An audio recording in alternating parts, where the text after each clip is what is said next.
Hi guys, आज हम पढ़ेंगे ओज का स्वरूप एवं क्षय और चिकित्सा भी थोड़ी सी है। वो आचार्य वाग्भट के अनुसार है, अष्टांग हृदय के अनुसार। तो ओज का स्वरूप स्वरूप मतलब उसकी फिजिकल प्रॉपर्टीज कैसी होती है, उसकी केमिकल कंपोजिशन क्या होता है, उसका अमाउंट क्या होता है, ये स्वरूप उसका देखेंगे।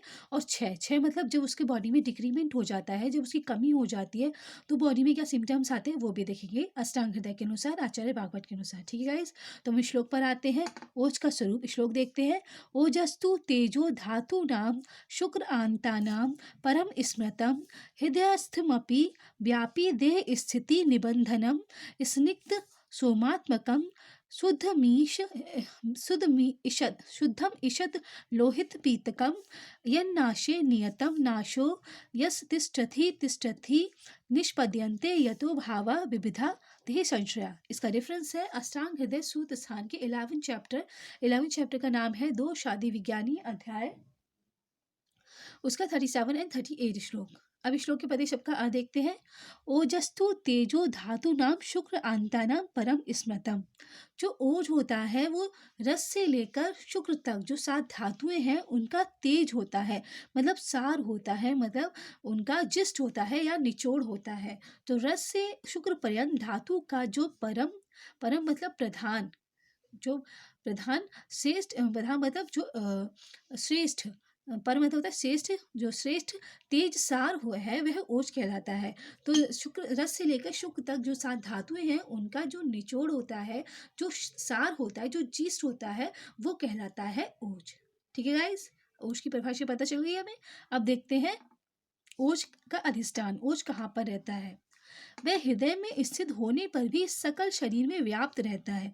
मेनली जो अष्टांग हृदय के अनुसार ओज कहाँ बता रहे हैं, मेनली बता रहे हैं कि वो हृदय में रहता है, लेकिन हृदय में रहते हुए भी वो सकल शरीर में व्याप्त रहता है, ये कह रहे हैं अष्टांग हृदय आचार्य वाग्भट।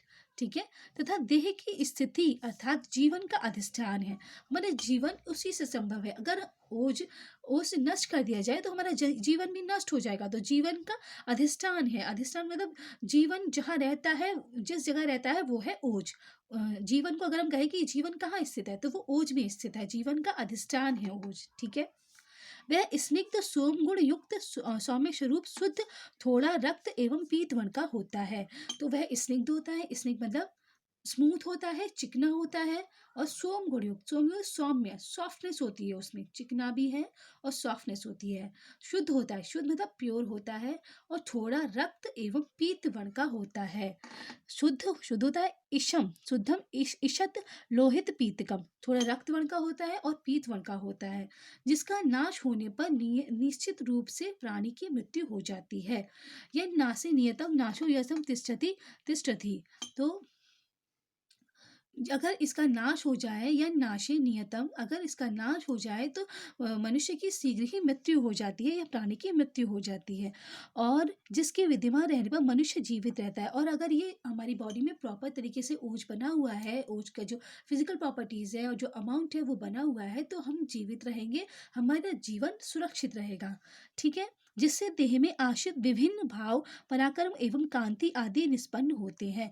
तो जिसके देह में, जिससे देह में जो ओज होता है उससे जो हमारा शरीर है उसमें विभिन्न भाव, जैसे कि जो हमारे विभिन्न जो हमारी फीलिंग्स हैं, और जो पराक्रम पराक्रम मतलब हमें किसी भी चीज़ का रिस्क लेने की टेंडेंसी, या जो हमारे अंदर बहादुर हैं हम कितने, और कितनी हमारे अंदर ज़ील है, एंथुसियाज्म है, और हमारी कांति, कांति मतलब हमारा प्रभा, प्रभा मतलब जो हमारे चेहरे की चमक है वो भी उत्पन्न होती है किससे, ओज से। ठीक है गाइस, तो ये थे ओज का स्वरूप। एक बार जस्ट जो इंपॉर्टेंट पॉइंट है वो देख लेते हैं।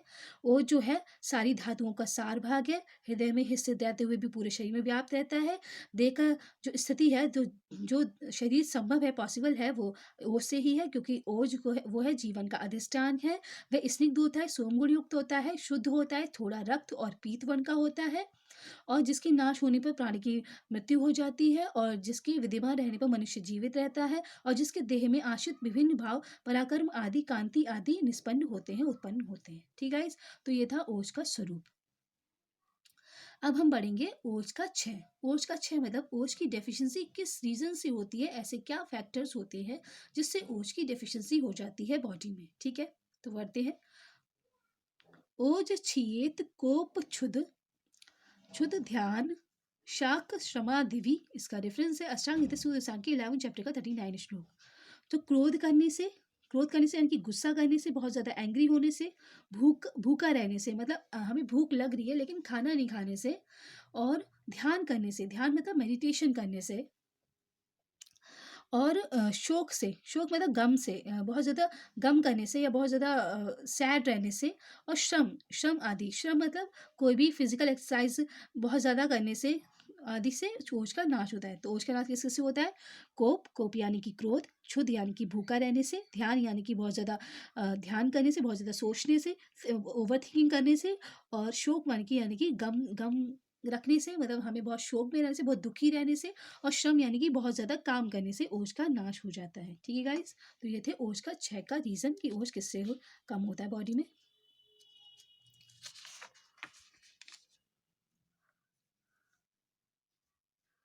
अब हम देखेंगे कि ओज का सिम्टम्स क्या क्या आते हैं जब ओज का 6 हो जाता है। वो देखिए रीज़न, ओज के 6 होने के रीजंस क्या है, इसमें देखेंगे क्या क्या सिम्टम्स आते हैं अगर ओज का 6 हो जाता है। तो श्लोक देखते हैं।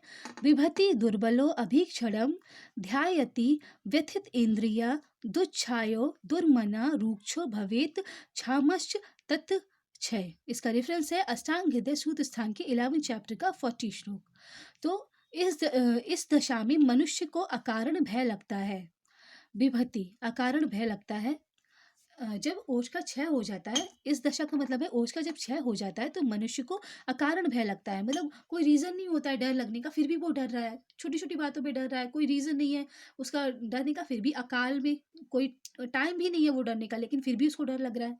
ठीक है। फिर दुर्बलता, वो बहुत वीक हो जाता है, और चिंता अधिक होती है, और बहुत ज़्यादा ओवर थिंकिंग करता है, बात बात पे सैड हो जाएगा और बहुत ज़्यादा फिक्र करेगा हर चीज़ की। तो ये किसके से होता है? ओज की 6 से होता है।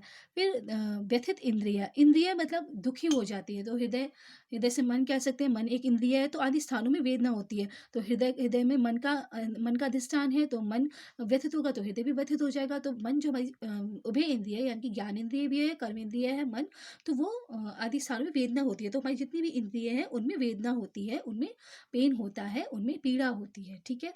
वह दुच्छाया मलिन कांति का हो जाता है। मलिन कांति मतलब वो उसकी जो छाया होती है वो बहुत गंदी सी हो जाती है, मतलब मलिन कांति हो जाती है, मतलब उसको देखने पर लगता है ये कितना गंदा रहता है, तो ये मलिन कांति हो जाती है। फिर है दुर्मना मतलब निरुत्साह मतलब उसमें एंथुजियाज्म भी नहीं रहता है, उसमें कोई ज़ील एंथुजियाज्म नहीं रहता है, और हौसला नहीं रहता है उसका, वो उसमें हौसले की कमी हो जाती है, उत्साह नहीं रहता है। ठीक है। रूक्ष स्नेह रहित हो जाता है, मतलब उसकी बॉडी में बहुत रूक्षता आ जाती है, बहुत ड्राइनेस आ जाती है, और छाम मतलब कृशांग हो जाता है, उसके जो अंग होते हैं, जो सारे बॉडी पार्ट्स होते हैं वो बहुत पतले हो जाते हैं, क्रश हो जाते हैं। कृश अंग मतलब कृश मतलब पतले अंग, सूखे पतले सूखे अंग। ठीक है। अब इसको एक बार फिर से देख लेते हैं।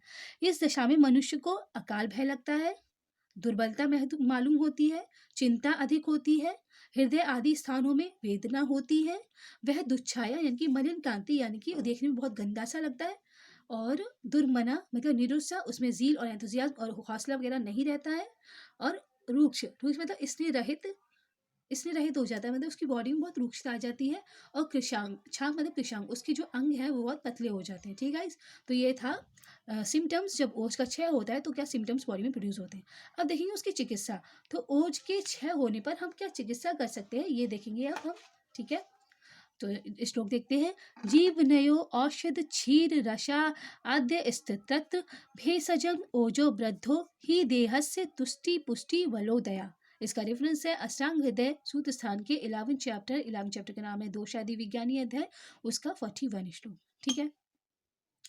तो ओज के 6 में जीवनीय गढ़ की औषधियों से सिद्ध क्षीर मासरस आदि औषधि के रूप में देना चाहिए।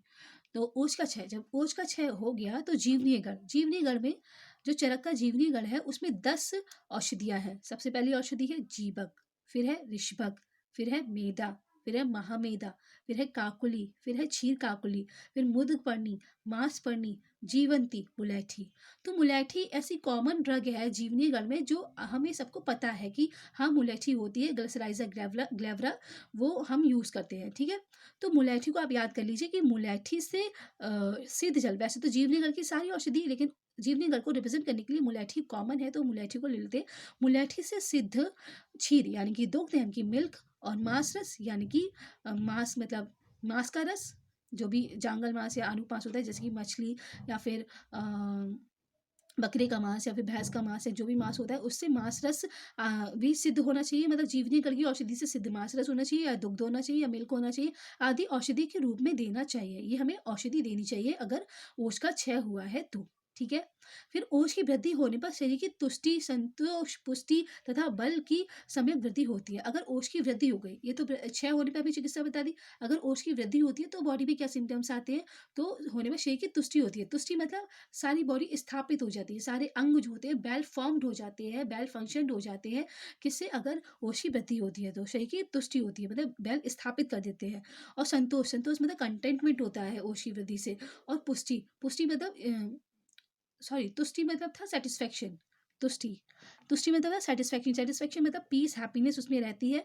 और संतोष मतलब कंटेनमेंट होता है। और तुष्ट पुष्टि मतलब होता है, पुष्टि मतलब होता है स्थापित करना, वेल फॉर्म हो जाते हैं उसके ऑर्गन्स, वो पुष्टि होता है। अगर ऑर्गन्स वेल फॉर्म हो गए और उनके ऊपर और ज़्यादा स्थूलता बढ़ी तो उसे स्थौल्य कहेंगे, ठीक है। तथा बल शक्ति की सम्यक वृद्धि होती है, तो बल भी, स्ट्रेंथ भी बॉडी में बहुत ज़्यादा आ जाती है, ठीक है। तो हमने पढ़ी है ओज की वृद्धि के लक्षण और ओज के क्षय की चिकित्सा, ठीक है। तो ओज की क्षय की चिकित्सा, ओज की वृद्धि के लक्षण और ओज के का क्षय होने पर सिम्टम्स क्या आते हैं। और इसमें फिर हमने देखे ओज की क्षय क्यों होता है, कैसे होता है, और ओज का स्वरूप क्या होता है, ठीक है। तो ये था अष्टांग हृदय के अनुसार या आचार्य बागभट्ट के अनुसार। इससे आगे आने वाली वीडियोस में हम सुश्रुत के अनुसार ओज का स्वरूप और क्षय पढ़ेंगे और आचार्य चरक के अनुसार ओज का स्वरूप और क्षय पढ़ेंगे, ठीक है। Thank you, have a nice day, जय हिंद, जय भारत।